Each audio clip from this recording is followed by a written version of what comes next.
Hello my dear friend, welcome back to on channel. तो आज की हमारी इस वीडियो में हम करने वाले हमारे एक इंपॉर्टेंट क्वेश्चन के बारे में। एग्जाम में काफ़ी बार आ चुका है, MCQ 7 का क्वेश्चन है। ठीक है, क्वेश्चन क्या है, डिफरेंस बिटवीन फाइनेंसिंग डिसीजन और इन्वेस्टमेंट डिसीजन, इन दोनों में क्या डिफरेंस होता है।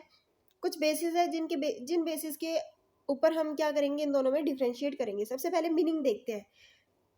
फाइनेंशियल डिसीजन क्या होता है, it tells about the source from where the capital can be raise. ये कहता है कि कौन सी जगह से एक फर्म क्या कर सकती है, पैसे को रेज कर सकती है, अपनी फाइनेंस की नीड्स को फुलफिल कर सकती है।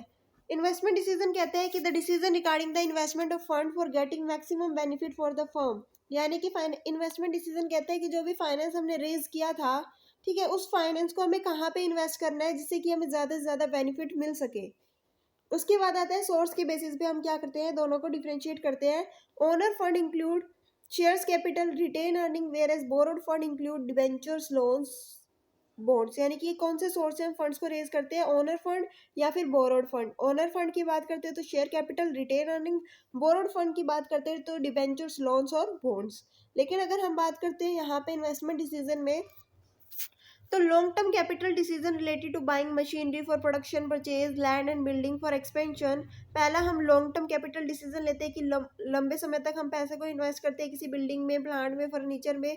या फिर हम शॉर्ट टर्म कैपिटल डिसीजन लेते हैं कि शॉर्ट टर्म के लिए वो पैसा इन्वेस्ट करते हैं, जैसे कि इन्वेंट्री को बाय करने में या फिर डे टू डे पर्पज़ की एक्टिविटीज़ के लिए भी पैसा चाहिए तो वहाँ पे भी इन्वेस्ट कर सकते हैं। तो यहाँ पे दो चीज़ों के लिए होता है, लॉन्ग टर्म कैपिटल डिसीजन और शॉर्ट टर्म कैपिटल डिसीजन।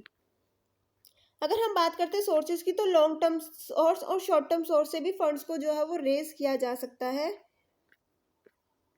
इसके बाद आता है नेक्स्ट, जो थर्ड बेसिस है वो है फंड्स और assets. Funds can be raise from owners fund and borrowed fund.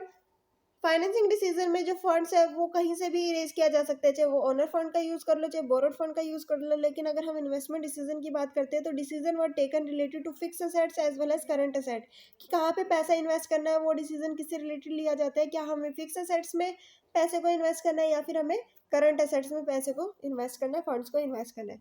Functions की बात करें तो जो फाइनेंशियल डिसीजन होते हैं उसमें क्या होता है, कैश का इनफ्लोज होता है।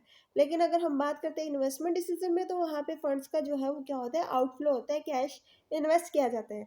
डिसीजन की बात करते हैं, डिसीजन के बेसिस पे डिफरेंशिएट करते हैं। तो फाइनेंशियल डिसीजन में how much debt and equity use to raise fund and when to pay a dividend, कि कितना हमें जो है डेट का यूज करना है, कितना इक्विटी का यूज करना है, और कब हमें जो है डिविडेंड पे करना है, या फिर कितना डिविडेंड पे करना है, कितना रिटेन अर्निंग का यूज करना है। अगर हम बात करते हैं इन्वेस्टमेंट डिसीजन की, तो it relate to buying the inventory expenses for day to day activities. यहाँ पे हम कहते हैं कि हमें इन्वेंट्रीज में इन्वेस्ट करना है, लॉन्ग टर्म में इन्वेस्ट करना है, शॉर्ट टर्म के लिए पैसे चाहिए, वर्किंग कैपिटल रिक्वायरमेंट के लिए चाहिए। तो इन सारी चीज़ों के बारे में हम डिसीजन लेते हैं। तो ये थी हमारी वीडियो जिसके अंदर हमने डिफ्रेंशिएट बिटवीन पढ़ा फाइनेंशियल डिसीजन और इन्वेस्टमेंट डिसीजन में, मीनिंग के बेसिस पे, सोर्सेज के बेसिस पे, ठीक है, फंड्स और असेट्स के बेसिस पे। उसके बाद हमने पढ़ा फंक्शंस क्या होते हैं, और उसके बाद था डिसीजन मेकिंग। आई होप कि आपको टॉपिक अच्छा लगा होगा, समझ में आ गया होगा।